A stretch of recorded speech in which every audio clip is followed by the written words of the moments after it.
Olá a todos, sejam bem-vindos à nossa aula sobre fundamentos de LLM para educadores. Hoje vamos explorar juntos uma das tecnologias que mais está transformando a educação nesse século XXI. Mas antes de começar, me diga uma coisa. Quando você pede algo para um GPT, um Gemini da vida, você já parou para pensar o que acontece por baixo dos panos, como ele funciona por cima? A maioria das pessoas usa-se desse sistema de forma passiva, como se fosse uma caixa preta, sabe? Você digita, aparece uma resposta, mas pra gente como educador, isso não é suficiente. A gente precisa entender como ele funciona mecanicamente. Porque só assim a gente consegue usar essa ferramenta com autonomia, criticidade e certa responsabilidade pedagoga. Nosso objetivo hoje é bem claro. Entender como essas LLMs funcionam por dentro e o que isso significa na prática para quem trabalha com educação. Imagine que você vai ensinar matemática, mas seus alunos não conhecem bem os números. Antes de somar, eles precisam entender o que é 1, o que é 2, o que é 3. Com as IAs não é diferente.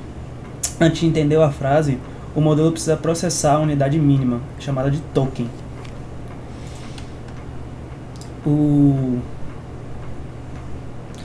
A mecânica interna dos tokens, a sua atenção, essa integração, constrói uma prática pedagoga de forma única e autônoma.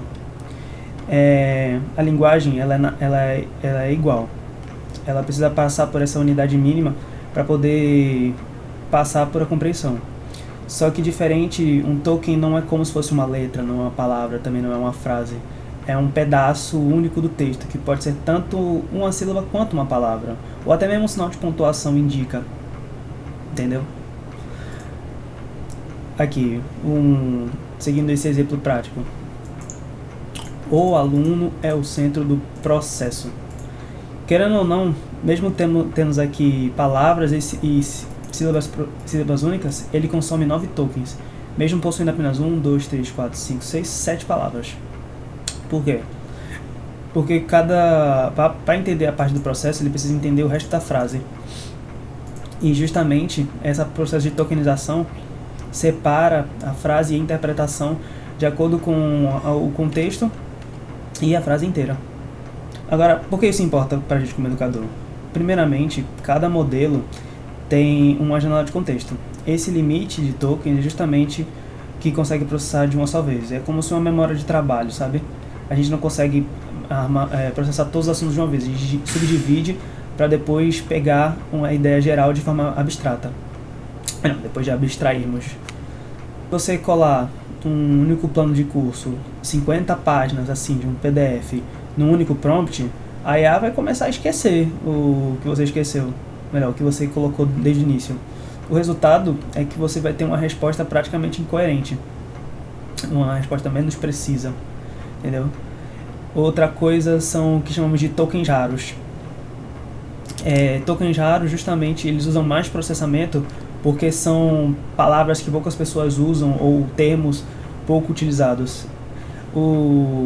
A IA ela aprende no contexto geral as frases que mais utilizamos e palavras de uso comum. Então, se usarmos, sei lá, palavras como epistemologia, usamos termos como, sei lá,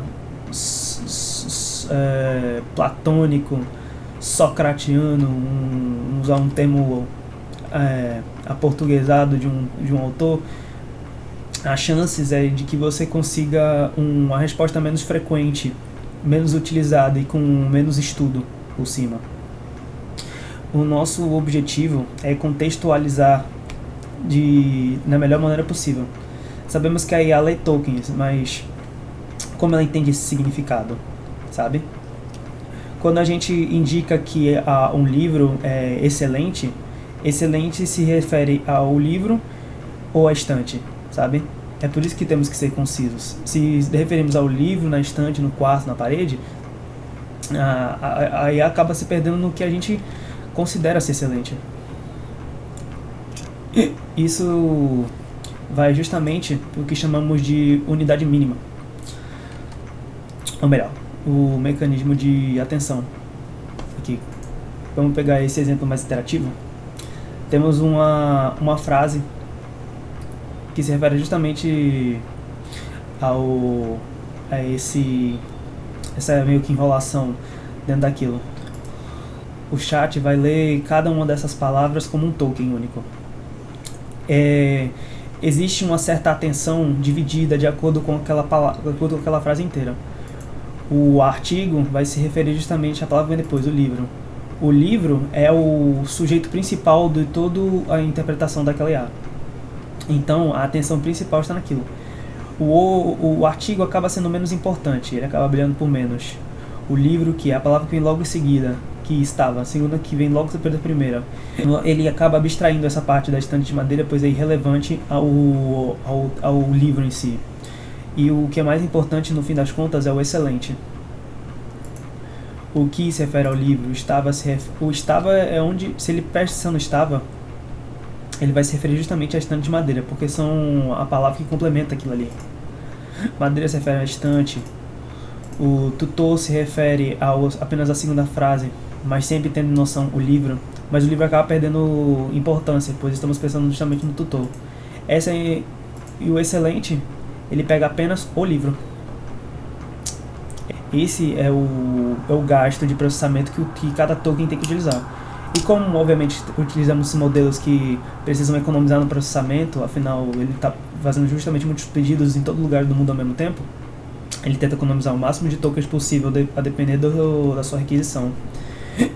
Ele vai olhar para todas as palavras e calcular justamente qual deles é mais importante de se entender, justamente para isso.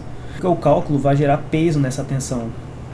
A palavra, vamos dizer que o livro é como se fosse 50% de tudo aquilo que é importante. Excelente é como se fosse 20%. Madeira é menos de 5%, sabe? Porque é irrelevante aquilo ali.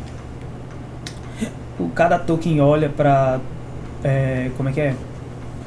todas as palavras e vai abstrair justamente aquilo. Por isso que, por exemplo, ao escrever uma frase assim, estante de madeira é completamente irrelevante ao contexto daquilo. Voltando para a explicação mais teórica, já expliquei aqui justamente a ideia dos tokens e o que eles consomem a cada um. E destaquei já a importância dos prompts eficazes e a janela de contexto. Pronto, custo cognitivo. Os tokens raros justamente eles referem, como termos são muito complexos e técnicos, eles exigem muito mais processamento. Então eles geram respostas menos precisas, porque são tokens menos utilizados, sabe? Vamos pegar um exemplo aqui.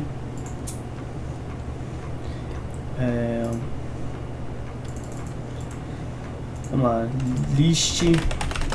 Já preparei tudo, mas vamos fingir que eu vi com isso na hora. List 3 estratégias de feedback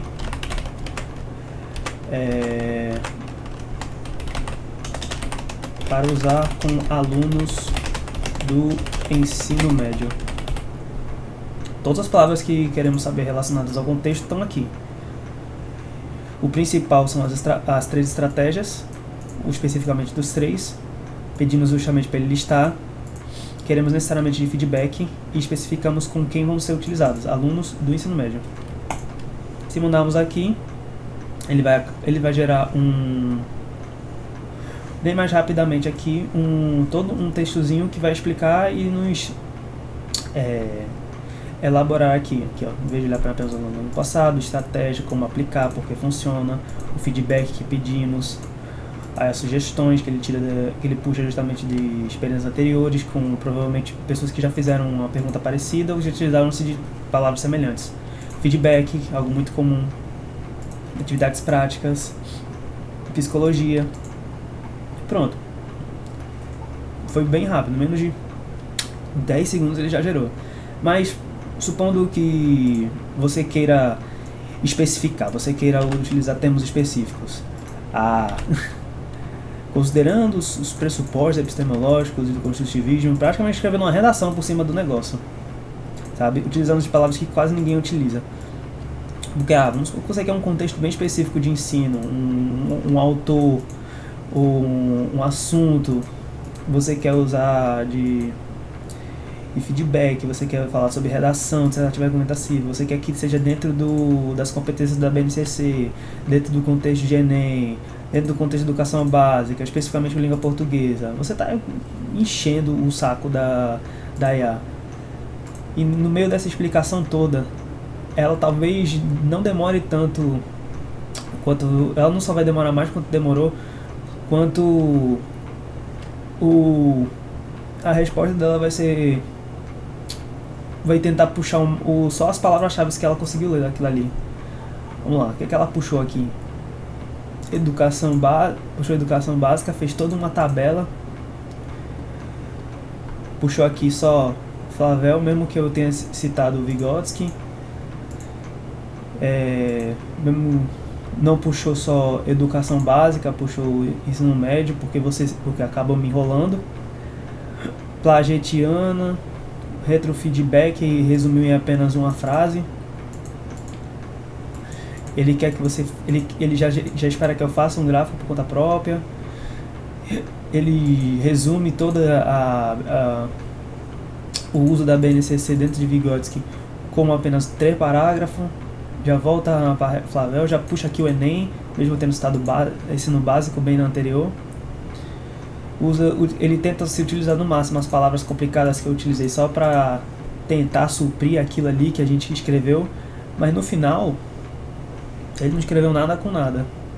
Foi tão rápido assim que parte de toda a elaboração do contexto se perdeu. Muitas das coisas aqui ele esqueceu. Ele se perdeu em educação básica porque ele leu o Enem. BNCC nem foi seguida aqui porque nada daqui, isso aqui seguia os parâmetros de dissertação argumentativa. Letramentos multimodais semióticos, ele nem parou para ler isso aqui, entendeu? É isso que a gente fala de peso de atenção. Onde você divide a atenção aqui, onde é que está o contexto principal daquilo ali, sabe? Perdeu-se muito tempo com as coisas. E acho que se eu tivesse utilizado o Pro, ele teria até dado essa dica de diminuir o prompt para conseguir uma resposta mais completa e objetiva. Bem, e aqui eu já tinha dado o exemplo daqui. É verdade. E eu vou dar depois um referencial de como vocês podem aprofundar. Mas o mecanismo de atenção e os pesos de prompt acabam fazendo parte da arquitetura Transformer, de um autor bem renomado nessa quesito da IA. Antes mesmo da criação... uma das próprias pessoas que criam os primeiros chatbots, sabe? Aí vamos lá. Na prática pedagógica, é muito importante a IA ser utilizado como uma ferramenta de feedback. Ele usa-se dessa atenção justamente para comparar, pode ser usado para comparar texto de alunos com critérios de avaliação, e justamente dentro desses critérios ele pode corrigir dentro das limitações formadas, e seguindo esse contexto ele pode fazer pesquisas dentro da sua biblioteca extensa, justamente para lhe ajudar a corrigir de maneira mais rápida dentro daquele critério. Nós, como professores, a gente acaba tendo um trabalho muito maçante na hora de correção e na hora de avaliar, e a IA serve justamente como ferramenta de ajuda para essas correções e até mesmo para a criação de atividades novas, de acordo com o feedback antigo. A IA, ela só atribui um significado praticamente estatístico, então é muito importante que a gente, professor, sirva como um mediador entre o que passamos, o que recebemos e como corrigimos. A IA comete muitos erros. Esse modelo interativo mesmo criado, eu precisei fazer muitas correções, porque ele basicamente queria dar a aula inteira, assim, de querer escrever, perdia tempo com muito texto, eu tive que apagar muita coisa, sabe, justamente para manter as coisas mais dinâmicas. Mas voltando pro slide manual, dentro dos critérios definidos de maneira bem explícita e precisa, a gente acaba recebendo um feedback igualmente útil e preciso. É aquilo que eu falei de janela de atenção e de contexto. Pronto, eu não acabei já explicando essa parte aqui, a parte da mediação e de deter a informação. porque como a IA apenas ela detém toda a biblioteca de informações, e nós como mediadores a gente utiliza apenas guiá-la para mostrar o que é mais importante para a gente e o que vai ser útil para a parte avaliativa. Mas aqui tem um ponto crítico. Nosso papel nunca acaba sumindo, ele só muda. A gente deixa de ser o único detentor dessa informação e a gente passa a mediar essa informação junto com a IA e junto com os próprios alunos. A gente define os critérios de qualidade, a IA segue os nossos comandos e a gente faz as correções devidas, e junto com os feedbacks a gente aprimora não só nossa metodologia de ensino, mas com o aprendizado dos alunos e as respostas dadas pela IA. A IA é justamente esse instrumento e a gente é como se fosse um maestro. Mas é aqui que chegamos na parte mais importante, assim, né? A parte da ética e dos vieses.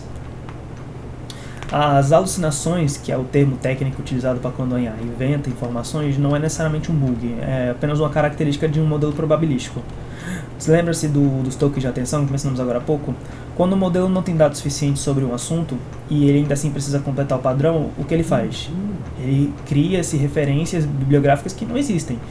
Ele utiliza-se das palavras de maneira chula e frouxa, justamente para atender às necessidades e manter uma certa padronização naquela resposta. E invenção, delírios e alucinações é justamente o resultado da necessidade de suprir essa resposta. Você pode até testar, como a gente tinha testado agora, você pode pedir para qualquer chat da sua escolha gerar 5 artigos sobre gamificação no ensino superior no Brasil. É um assunto de pouquíssimo assunto dentro do país. Tem uma grande chance de aparecerem autores reais com publicações falsas ou até mesmo revistas que nem existem. Os vieses, no geral, os modelos são treinados com os dados da internet. E a internet reflete umas desigualdades do próprio mundo real. A IA pode reproduzir viés de gênero, de raça, socioeconômicos. Ele acaba reproduzindo os mesmos erros que os humanos têm na hora de exprimir suas opiniões. E numa plataforma de ensino à distância, com a diversidade enorme de alunos, isso acaba se tornando um problema psicológico bem sério. A educação, no geral, é um direito democrático. Por isso, o letramento das IAs não é só opcional para os educadores, é uma competência muito importante para qualquer um que queira ensinar dentro do âmbito digital. E eu acredito que... Pronto, eu ia usar esse aqui para falar sobre vieses, eu acabei esquecendo.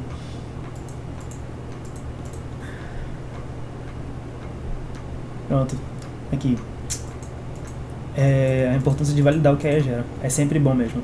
Checar as fontes, questionar sempre o que parece perfeito demais, constantemente manter tudo que você cria editável para você mesmo, justamente para você manter a sua própria estilização e o seu estilo de aula dentro dos conformes, porque a IA, você não mesmo que você escreva o prompt perfeito, ela vai inventar texto não só para enrolar, mas como para tentar refletir algo errôneo que ela mesma procura de outro canto. E essa é importante você sempre saber o tempo estar estudando por conta própria. E é isso. O que aprendemos hoje? Aprendemos sobre tokens, a unidade de processamento básica, os mecanismos de atenção que geram sentido para aquilo que a gente manda a IA gerar, e essa parte crítica de ética e moral e muito das autonomias, da autonomia que a gente tem que ter na hora de utilizar. A IA, ele é um suporte, uma ferramenta. Ela nunca pode ser substituída pelo nosso próprio método de pensar. Não se esqueçam de fazer a avaliação interativa que foi deixada logo abaixo, dentro do Google Forms. E lá vão conter questões sobre justamente o que falamos daqui em sala e sobre os exemplos que utilizamos. A aula daqui não deve ser apenas levada como entrar para um vídeo e sair pelo outro. É importante que vocês apliquem na prática, justamente não só para as aulas que vocês darão no futuro, como para os seus próprios estudos, porque a IA é tanto uma ferramenta de ensino quanto de aprendizado. Eu vejo vocês na próxima aula e até mais.